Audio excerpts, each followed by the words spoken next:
Nem todo lutador pode ter um adeus emocionante como Ric Flair, Shawn Michaels ou Undertaker tiveram. A maioria simplesmente desaparece de repente. Quem sabe o que aconteceu com Repo Man, Val Venis, T.L. Hooper e inúmeros outros. Na maioria dos programas de TV, quando um ator sai, geralmente há uma explicação no ar para a despedida do personagem. Então descobrimos que um personagem pode ter deixado seu trabalho, morreu ou apenas mudou-se para outra cidade. Mas isso não acontece no Pro Wrestling. Quando um lutador deixa a companhia, em 9 de 10 casos seu personagem desaparece. Semanas ou meses depois, só nos resta ficar imaginando o que aconteceu. Com isso em mente, aqui estão os 13 desaparecimentos mais estranhos na história da WWE.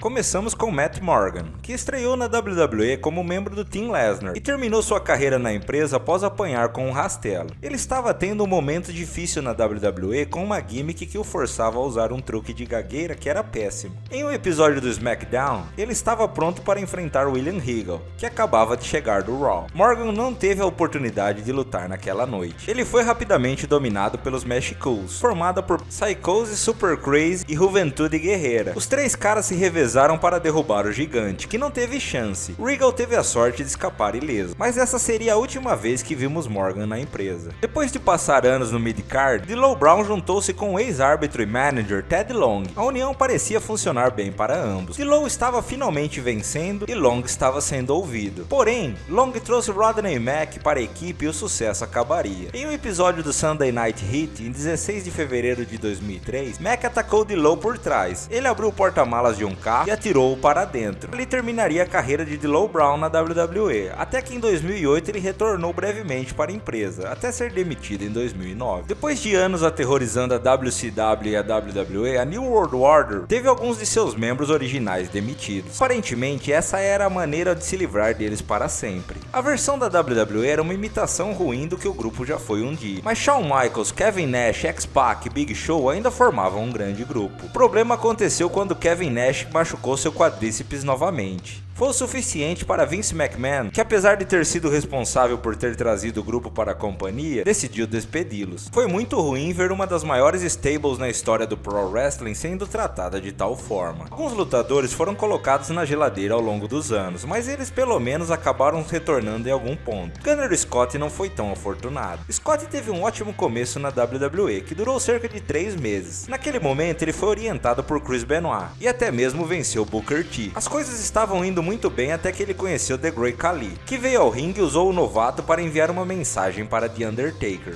Foi a última vez que vimos Scott. A versão WWE da ECW estava programada para estrear no canal Sci-Fi. Haviam boatos que o espetáculo ia ter elementos de ficção científica e os fãs começaram a ficar preocupados. Para alimentar todos esses medos, a ECW estreou um personagem conhecido como The Zombie, ou em tradução livre, o Zumbi. Com sua aparência única, ele caminhou até o ringue, fez uma promo inspiradora, mas ininteligível. Foi um grande erro. The Sandman obviamente não foi um grande fã do ato. Ele veio até o ringue e destruiu o morto-vivo. Nunca voltaríamos a ver Zombie na WWE. Tim Roberts, que interpretou, morreu em 2015. Eric Bischoff teve um final apropriado para seu personagem na WWE. Depois de anos tornando a vida de todos os babyfaces do Raw um inferno, como general manager do show, ele foi colocado em julgamento por seus crimes. Com Vince McMahon como juiz, parecia que Bischoff tinha poucas chances de manter seu emprego. No final da noite, descobrimos seu destino quando McMahon usou seu famoso You're Fired para demitir Bischoff. John Cena, em seguida, aplicou um Attitude Adjustment nele. Para encerrar, Vince McMahon pegou o ex-presidente da WCW e jogou-o em um caminhão de lixo. Eric Bischoff apareceu novamente na empresa 10 meses depois, mas aquela seria a última vez que o veríamos com seu personagem em tempo integral. De certa forma, foi o ponto de exclamação final sobre a longa disputa da WWE contra a WCW. Brock Lesnar e Bill Goldberg se enfrentariam em uma luta épica que a WWE estava construindo há meses para o WrestleMania. Apesar de tudo, as notícias de backstage destruíram toda a emoção, já que todos sabiam que seria a última luta de Goldberg na empresa, já que ele havia assinado um contrato de apenas um ano. O que surpreendeu a todos foi o fato de que também seria a última luta de Brock Lesnar, que estava cansado de viajar e simplesmente decidiu que não queria mais lutar. Os fãs logo descobriram e a multidão de Nova York vaiou os dois para fora do Madison Square Garden. Foi realmente um espetáculo bizarro ver duas das maiores estrelas da história sendo vaiadas. A luta em si foi um fracasso, os dois não pareciam muito interessados em entregar uma performance final memorável, e terminou com a vitória de Bill Goldberg. Lesnar retornou à WWE apenas em 2012, já Goldberg retornou em 2017. Os dois ainda lutariam algumas vezes, só que dessa vez não foram vaiados. O árbitro Tim White machucou seu ombro durante uma Hell in a Cell entre Triple H e Chris Jericho em 2002. Ele nunca se recuperou completamente, o que o levou a uma aposentadoria antecipada. No pay-per-view Armageddon 2005, White surgiu em um segmento em um bar que ele possuía. Josh Matthews foi entrevistá-lo sobre a brutalidade da Hell in a Cell. White estava deprimido. A Hell in a Cell o havia feito um homem destruído. Ele então pegou uma espingarda e caminhou para fora da cena. Ouvimos um tiro, parecia que White tinha cometido uma tragédia. Mais tarde descobrimos que ele sobreviveu e de alguma forma somente atirou no pé. A WWE produziu mais algumas cenas parecidas cheias de humor. Essas sketches não foram bem recebidas pelo fato de terem ido ao ar apenas um mês após a morte de Ed Guerreiro. Tim White faleceu aos 68 anos em 2022. Jovens atléticos e talentosos, a Spirit Squad entrou em cena em 2006. Infelizmente receberam uma gimmick horrível, 5 homens retratando cheerleaders. Por mais patético que tenha sido, foi bom por algum tempo, até a WWE fazer do grupo jobbers pessoais da D-Generation X. O grupo inteiro perdeu várias lutas para os veteranos e precisavam ser reinventados. Os 5 foram enviados de volta para a OVW, antigo centro de treinamento da WWE, e apenas 2 sobreviveram. Somente Dolph Ziggler e Kenny Dykstra fizeram outra aparição na WWE. O começo dos anos 90 foi um tempo estranho na WWE. A empresa estava passando da era Hogan e Ultimate Warrior e ainda estava a alguns anos de distância da Attitude Era.